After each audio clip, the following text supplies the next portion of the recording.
Hey, everybody. My name is John DePietro. And I'm Bob Zagami, and welcome to the Camper Report Show. And we've got so much late-breaking news about the industry tonight, Bob. And I know that when we tell everybody what's going on and all the great things about the industry, they're going to be very excited. And I know that you've got a real time-sensitive story about a big show coming up in Florida. Yeah, my guest is going to be Dave Kelly. He's the new executive director of the Florida RV and Trade Association, and they are the responsible party for the Tampa Super Show. So we talked all about the Tampa Super Show and why people should be heading down to Florida, especially Tampa. Right, and I'm sure that he told you all the great restaurants to go to and all the great activities to do, because it'll be in January, and even though we're experiencing 70-degree weather all over the country, my guess is that the middle of January, when that show comes, that weather is not going to be the same in the northern part of the United States. But I saved the good restaurants for us. So okay, that's right. We don't want to get lined. We don't want to get lines at the restaurants. And I've got a very interesting couple that I'm talking to. They're the Bickfords. They're in Texas as we speak right now. But we spoke to them last March when they were being hurried around the country trying to find existing RV campground spaces that were open.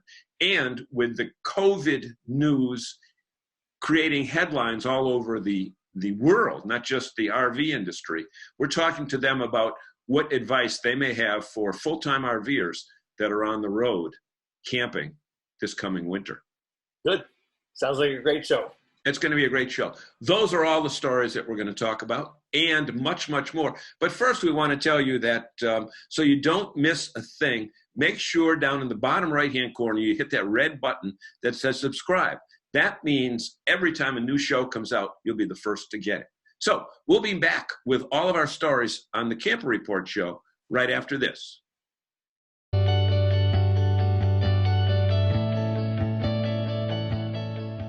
Are you using Google Maps to guide your RV? Hey guys, it's Phil and Stacy from You, Me, and the RV. And we want you to travel safely and avoid those low bridges. With RV Life, your phone will become an RV-safe GPS, providing turn-by-turn directions based on the dimensions of your RV. Don't buy an expensive RV GPS. RV Life has you covered and will keep you going in the right direction. Want to know more about RV Safe GPS? Head on over to rvlife.com and learn about the entire RV bundle. You'll thank us later.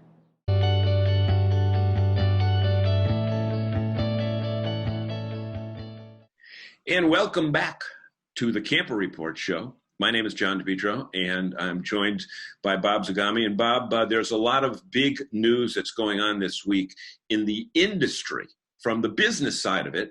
And I know many times in the past several years you have been a attendee at the FRVTA, which is the RV Dealers Association convention, which has traditionally taken place in Las Vegas.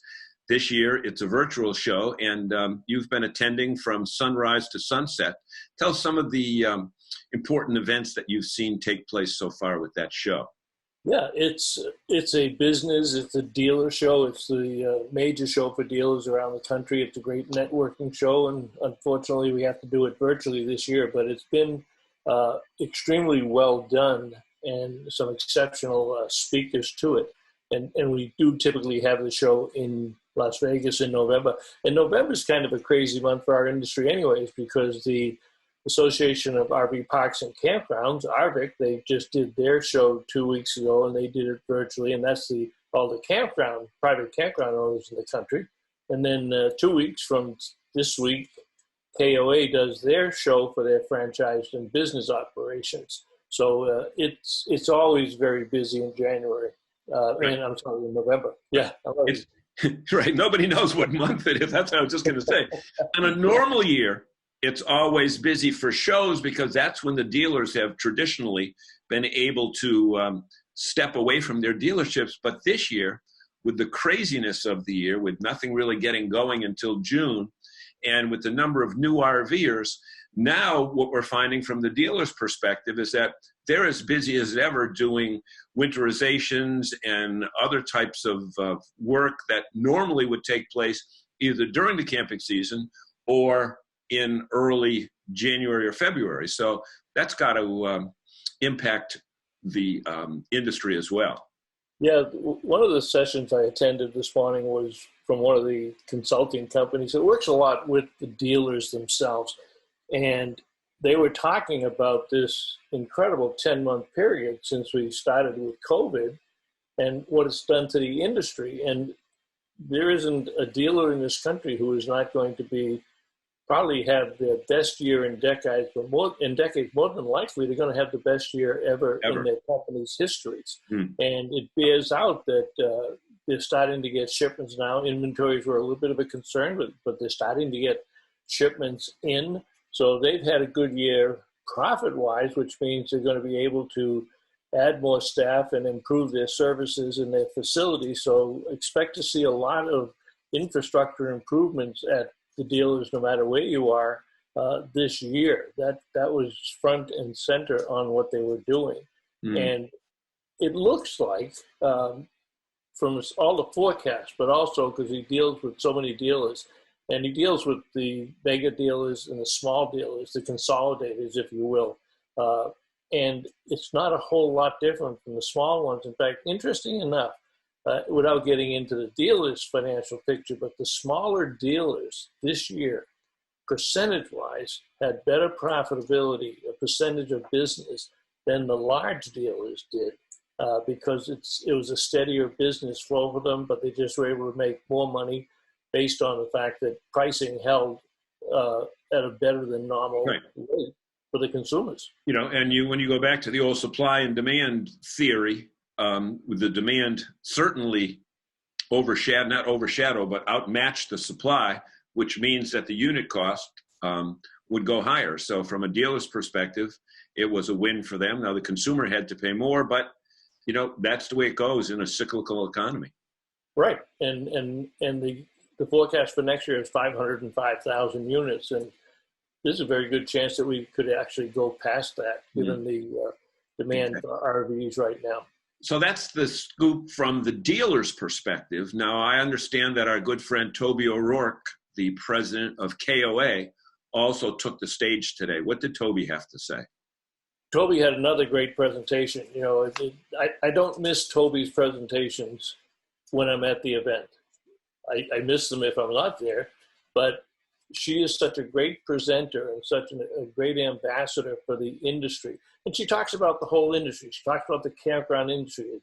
It's not a commercial for KOA. It's what's happening in the industry itself, and what do we see in and around campgrounds. And their most recent study, 85% of the people that camped last year are going to camp again next year.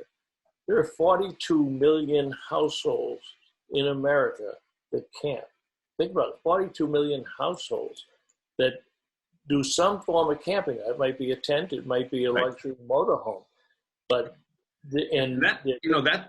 it's kind of a fallacy that when people think of camping, some people immediately think of RVs, and some people immediately think of tents.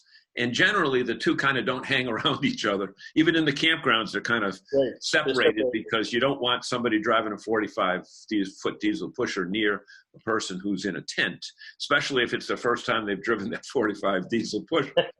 But, the industry is encompassing so many different facets of it. And the KOA report really does a great job of breaking it down between the tenters and the RVers. And then when you get the RVers, you break down into the towables and the motorized.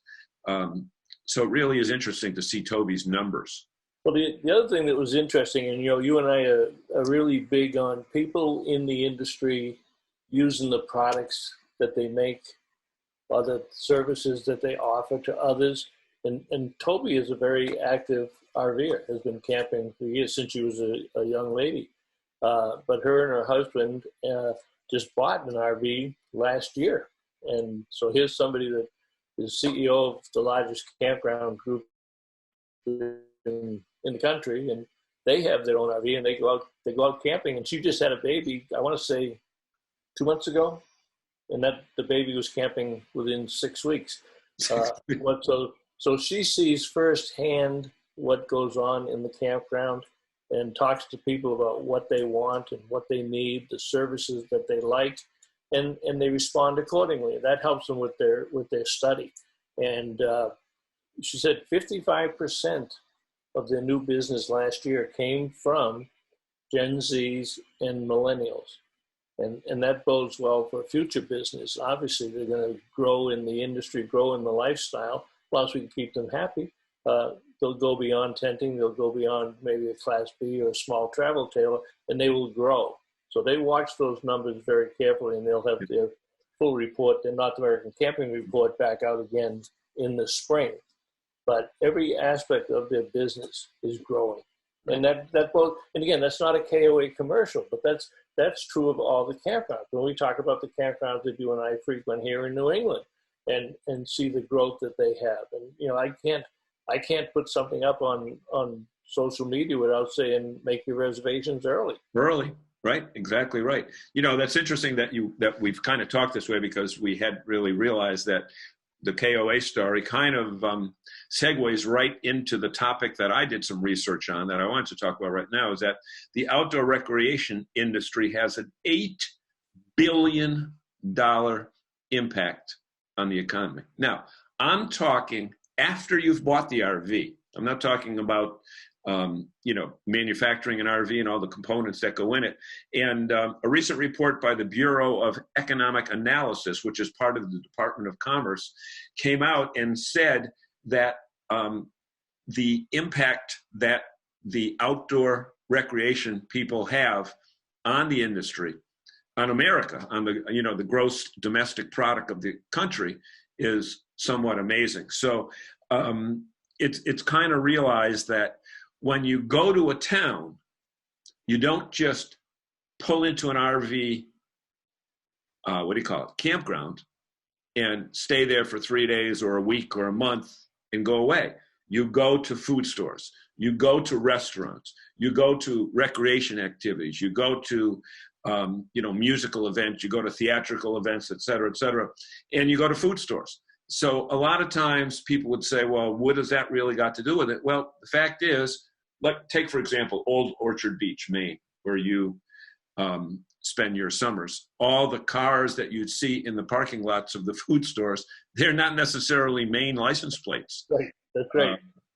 From that perspective. So the industry is gigantic, and $8 billion on the economy, $8 billion. And I think it was like 5 million jobs, which is really amazing when you figure it all out. One thing that's interesting with that report is that there's 5 or 6 states that outdoor industry represents more than 2% of their gross domestic product for the whole state. And there's 5 states, and crazy enough, 2 of them happen to be here in New England, Maine and Vermont, that are here in New England, but across the country. And overall, that outdoor recreation report is, our industry is over 2% of the gross domestic product of the country.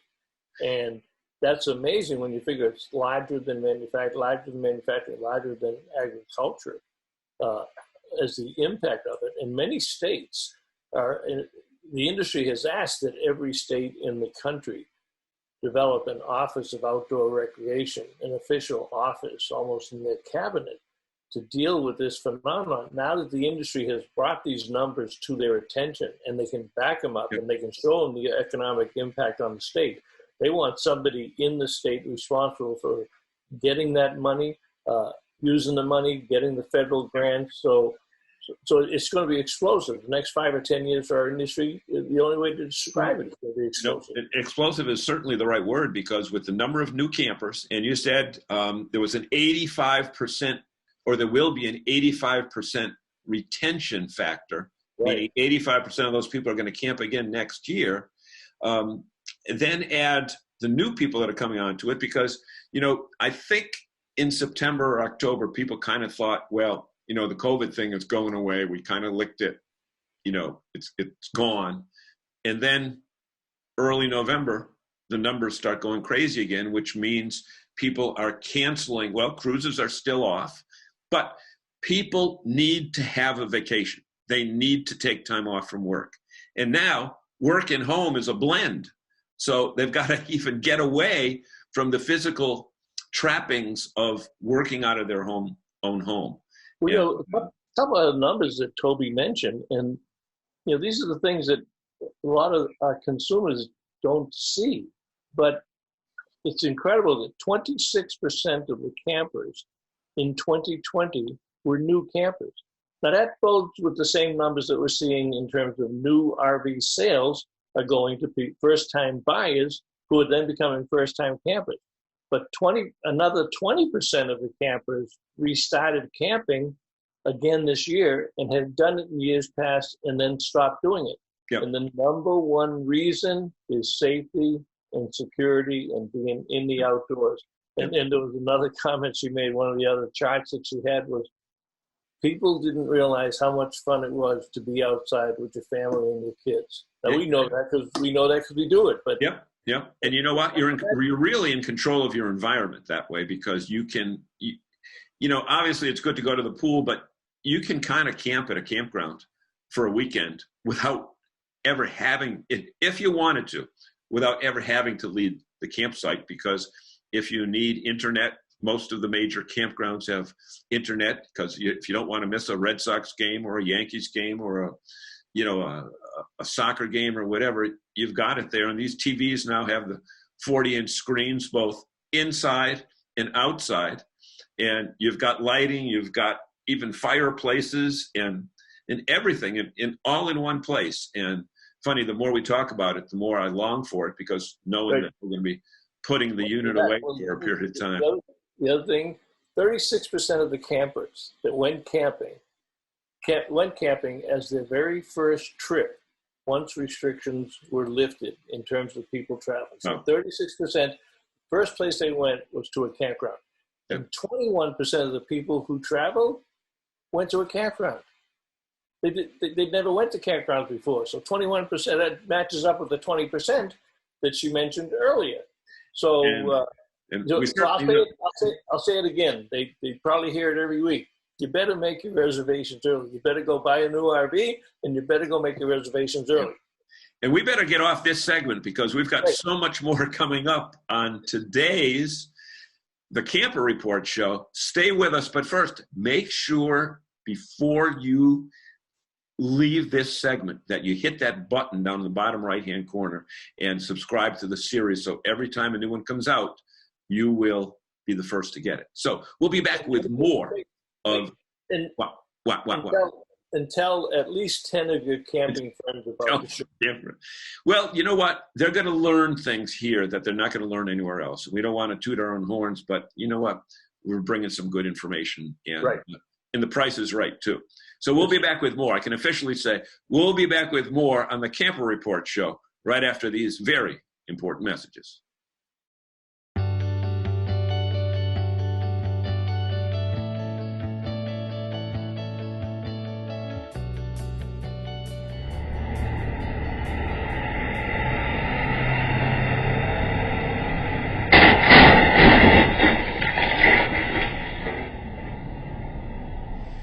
Hey everybody, welcome back to the Camper Report show. My name is John DePietro, and you know what?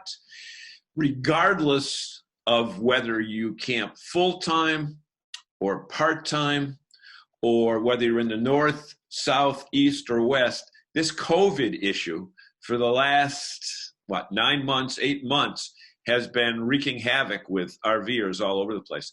And we are talking with two folks that we spoke with earlier in the winter, who were basically run out of Texas, if you will, and ran to Florida, stayed in Florida. They then the COVID thing kind of eliminated itself, so to speak. They came to New England, and let's just welcome the Bickfords in. We have Daniel Bickford and Deborah Bickford, also known as Daniel and Deb. And welcome to the Camper Report show. Well, thank you. So, right now you are back in Texas, and you had said you left the Northeast and ran up to South Dakota. Was that what it is? That's correct. To vote, and you were made aware that the weather was starting to become an issue, so you hightailed it to Texas and you made it. Yes. Okay. What did you learn from earlier in the year about RVing and COVID and changing schedules and being flexible? Well, in general, you have to watch the weather and you have to watch the news, whether it's politics or whatever's happening. Like right now, they're talking about a trucker strike if the COVID goes through again. And we have to get our groceries and get set to be prepared to stay somewhere for a month. And as an RV, we don't have much storage space, so that's something else we have to think about. So that's very interesting that you bring up the storage space, and you don't have a giant refrigerator or freezer. And Daniel, talk about what you've heard about the trucker strike, because I don't think the mainstream media has brought that up yet. But here we are talking the week of November 10th, and there's talking about a trucker strike. Yeah, we heard that through alternative media, as it were, and it's rumblings. I don't know that it's an official thing yet, but they're talking about it, and we don't want to take any chances, which is why we also situate ourselves in more conservative states, hoping to avoid serious lockdowns if we can. The truckers had a problem with rest areas as well as RVs, and making stops and getting food on the way, and so they're saying, I'm not sure I want to do this again. So we have to we always have to be aware of what's going on and who's saying what.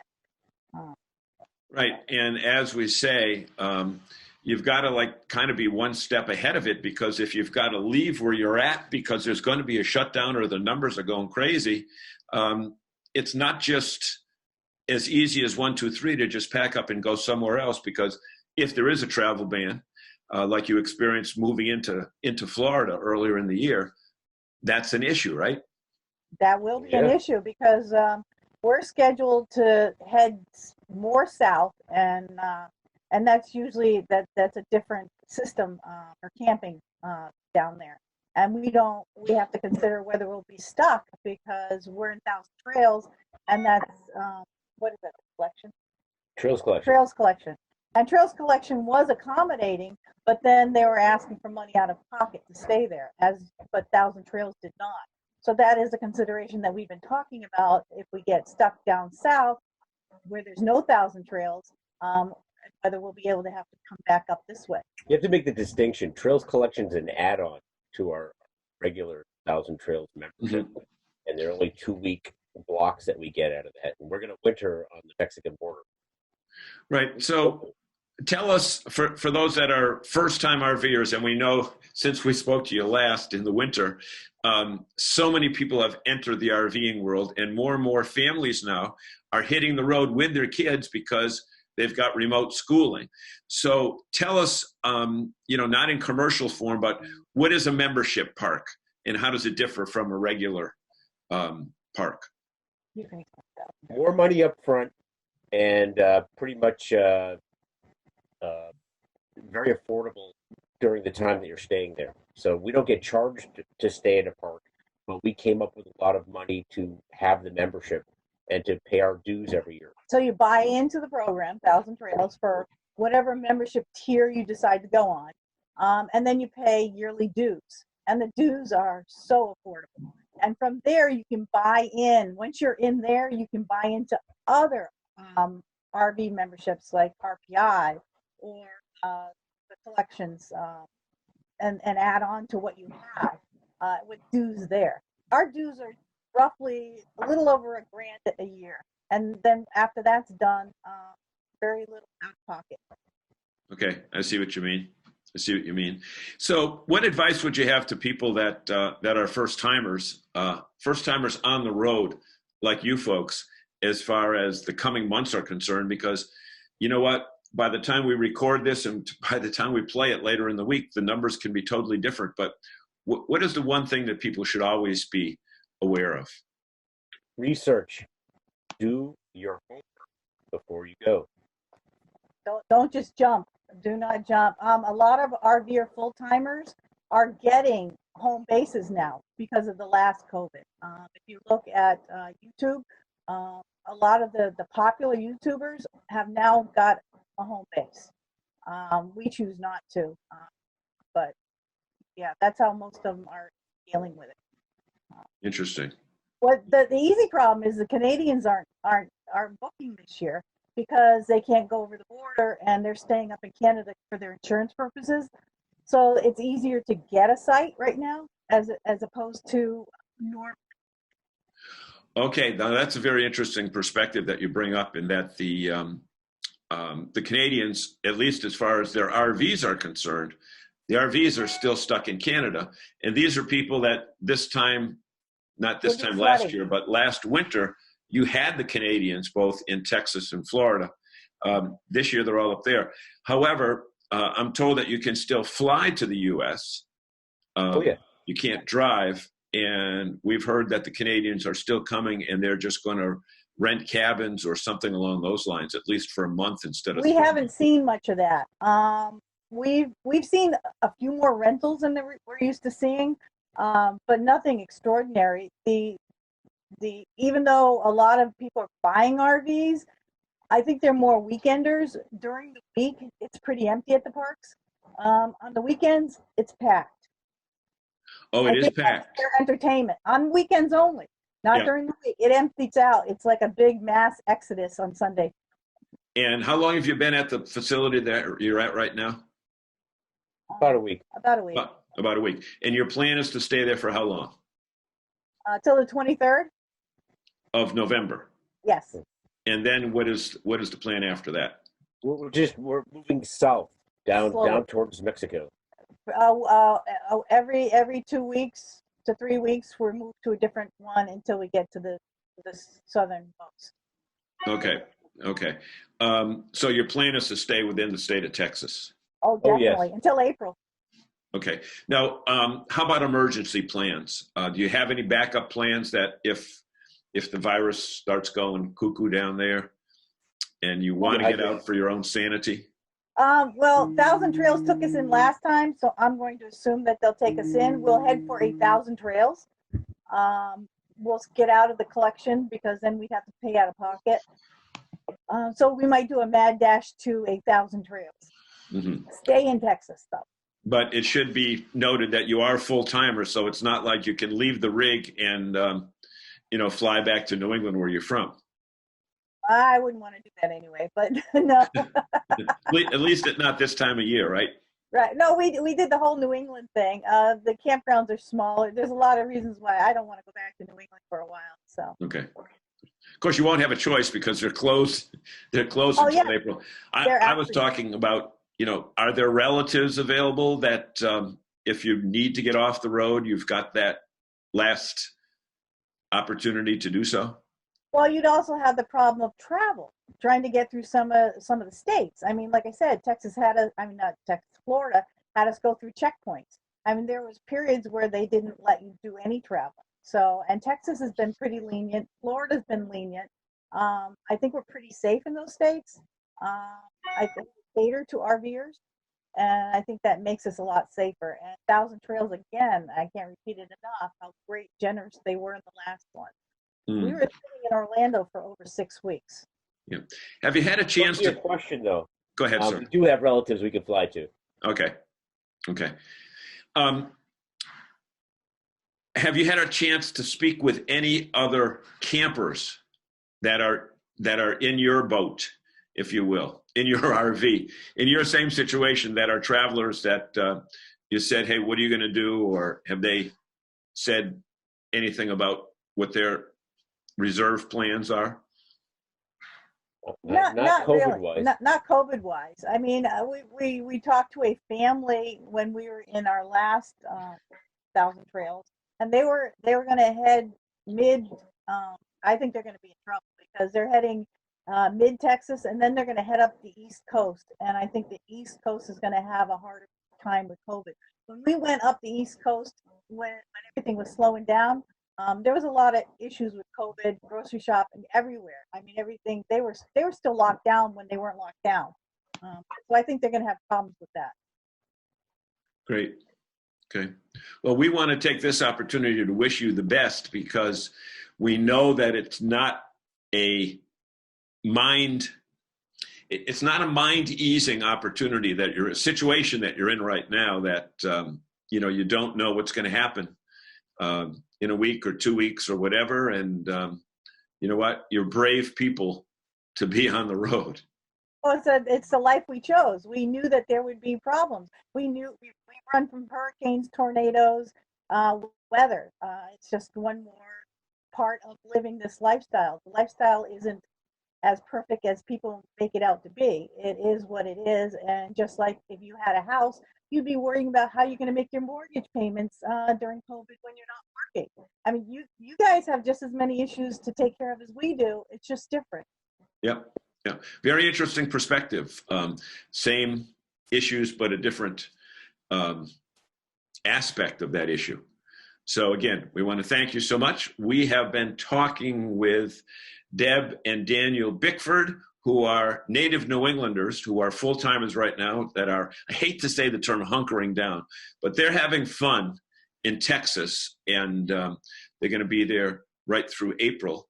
And we will, do you mind if we stay in touch with you as this progresses and as the winter goes? And you'll be our official The Camper Report show correspondents in Texas. Well, So, be sure to talk to more campers and find out how they're doing for you. Exactly. With that being said, stay tuned for more of the Camper Report show. We'll be right back.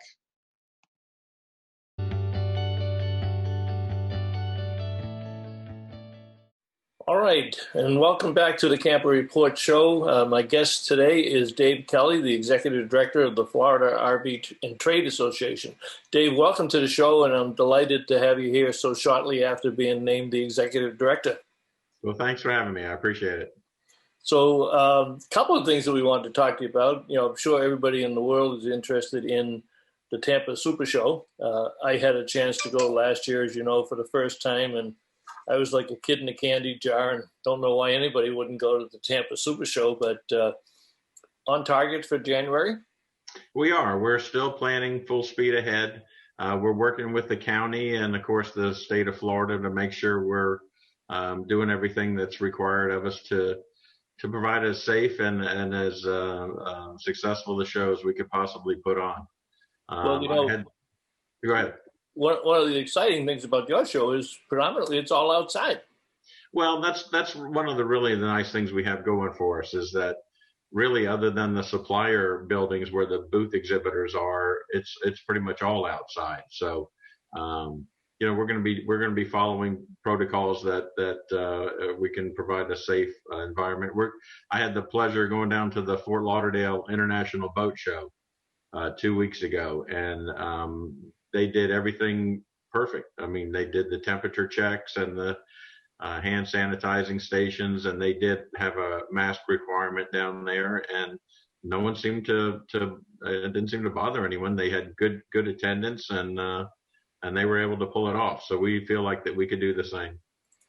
That's fantastic. And yeah, we've been into this thing long enough that we know the protocols, and you know, with being outside, and of course there's no such thing as bad weather in Florida, right? Especially in January. Yeah, not that time of year. You don't have to worry about the stuff that I have to worry about in Boston. You know? That's right. So for people who don't know the extent of your organization, and you know, I always brag, I got this one-man organization here for the New England RV Dealers Association, and then someday when I grow up, I want to be like your association. But tell us a little bit about it, because it's been there for a long time, and it's by far one of the best in the country and in the industry. Yeah, they've been around going on 40 years. The association's been in operation. Started as a small group of RV dealers in Central Florida that said, why don't we, start a little group of dealers and share ideas and form bonds and whatnot. And it grew. From there, I think the next area that kind of took off was the Tampa area. And then the board, they set up a board of directors and a management system, and it just kind of spread out from there across the entire state. Well, it's kind of interesting because the only show that NRVTA, is responsible for is the Boston show. Now, we have many other shows in New England, but it's not under the umbrella of NRVTA and the smaller shows. But you actually, correct me if I'm wrong, but I think you do 7 shows? It depends on the year. I mean, we do Well, the Super Show, of course, is our biggest event. But then we have the 7 different regions in the state, so each region has a show, and then some regions even do more than one show. So in any given year, it could be 10 to 15 shows throughout the state. Of course, not on the scale of the Super Show, but it allows those dealers in those areas to participate. Jacksonville, West Palm, Ocala, Fort Myers out in the Panhandle. So every region has a show. yeah. So jumping back to the Tampa show for a minute, you typically get 70 to 80,000 people in the 5 public days. Is it 5 public days or 6? Five public days. Now each attendee gets a 2-day ticket, so they can come back any other time during the show. So it's not 70,000 unique individuals. Some of those people are coming back for their second day of the show. But we found that people appreciate being able to come out, look around the show, and then come back a second day, either to finish seeing the show or to go back and visit some of the units that they were interested in. So, yeah, I mean, we don't really know what to expect this year with the boom in the industry. On one hand, we're saying, well, it should be tremendous attendance. On the other hand, we're hearing, people are reluctant to come out into a big event, and so we're really not sure which way it's going to go. It's really kind of a conundrum that we're in right now. Yeah, I don't think any of us in the industry know exactly what to expect once we get into 2021 and the shows. But I can tell you, we've moved our show from January to April. But all of our dealers, they want the show. I mean, we know that, and you know yourself. I mean, people, they like to touch and feel and look at these things up close and talk to the dealers, talk to the manufacturers, reps. This is a big event for RVers, and it's going to take a lot to keep them away from shows next year. And as long as they're comfortable with the process and the procedures, I don't think we're going to see too much of a drop. We'll have to manage it better. Yeah, and you're right. We're hearing the same thing from our dealers. We're planning our smaller events that follow right behind the Super Show, and there's no lapse of interest there at all. The dealers are all set to go. They want to have the events. And we're going to do everything we have to do, and we talk about everything that is reasonable that we can do for the show and the attendees and the exhibitors. We're going to do. If that's what it takes, we're going to try to pull off everything we can to make these events happen. Well, like I said, John and I are going to try to come down for the show, so I'm looking forward to traveling again a little bit. But the other thing that I liked about your show, because I like to eat, is there's no lack of food in the fairgrounds. At the point in time that you're hungry, just turn around 360 and you're going to see something to eat, right? Well, with that many people on the grounds, to feed them is quite a chore. So and it's funny because so many people come to the show and they ask, where are the healthy options? And we do have salads and deli sandwiches and things like that aren't fried.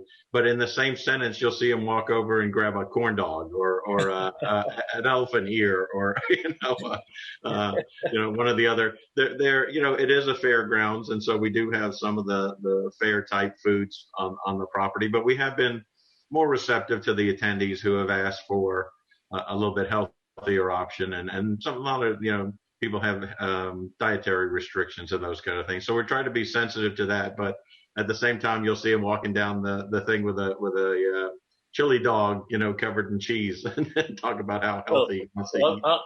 I'm glad you have the elephant ears, because when we go to dealer open house, I eat half of them in the Forest River display. So Doug Geddett's always on my case about how many elephant ears I eat while I'm there. So I'm looking forward to that. Talk about product from the show standpoint, because the other thing that's kind of uniquely different, and I suppose I don't see it in Hershey, but you get everything from a pop-up or a little tow behind to a $2.5 million bus. You got that whole building full of bus conversion. So you truly do have something for everybody. If they want to get an RV, they can find it at your show. Yeah, the unique part of this show is it is a manufacturer show. The manufacturers purchase the display spaces, then they assign which dealers they want to have work their displays. So you're right. from one manufacturer, you'll get everything in their product line, from the smallest all the way up to the biggest. And we do like to have even a lot of the smaller manufacturers that are doing some of the really unique kind of units. We try to get them into the show as well. So we try to make sure we're not just catering to the bigger guys, that we also carve the show up so that there is room for some of the smaller guys to get some headway into the industry. Yeah, and not necessarily smaller per se, but Alliance RV made their debut at the show last year, and they were well into their prototypes and getting the stuff ready. And now they're one of the hottest selling brands on the marketplace today, and they were sitting right there at showtime last year. Yeah, and we try to take care of small manufacturer, meaning just smaller spaces in the show. We do try to carve it up so that there are also spaces for someone that doesn't need as much display space. Yep. Now you also the 2-day pass is a great idea, because you're down there and people like to go back, and it's a tough show to, if you're a new, think of it in terms of, we now know that 50% to 80% of the new sales are coming with first-time buyers. So picture the first-time buyer that wants to get into our industry, that's read all the press and has gotten excited about it, and then they show up at the Florida State Fairgrounds in January and they say, what do I do? Yeah, I'm always amazed that people can find their way back. If they say a particular coach on Wednesday, how they come back on Friday and ever find it again.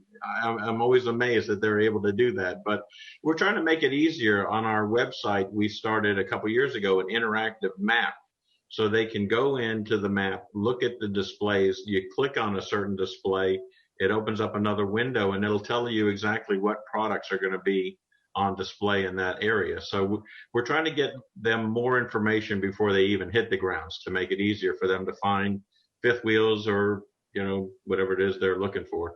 I thought, even though I've been in the business for 40 years or writing for 25 years, I found that interactive map to be fantastic last year, to guide yourself away. You take it with your smartphone, take it with your tablet, and figure out where you go and set up your appointments and the like. Well, this has been fantastic, Dave. We will put the URLs down below for people to be able to reference the show. And if they're not planning to go, I would encourage them to find their way to Florida in January. Any last minute comments before I let you go? No, I appreciate you having me on. I appreciate you helping us promote the show. And like I said, unless something comes down from above, we're full go ahead for the show in January. Well, we're really looking forward to it, Dave, and thank you very much for joining us on the Camper Report Show today. All right, thank you.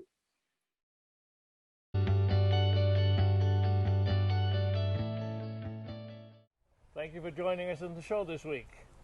And if you like this show, hit that subscribe button down below. Down in the bottom right-hand corner of your screen, there's a little button that says subscribe. And then when that is done, there's a little bell that pops up. Hit the bell so that every time we have a new show, you'll be the first to see it.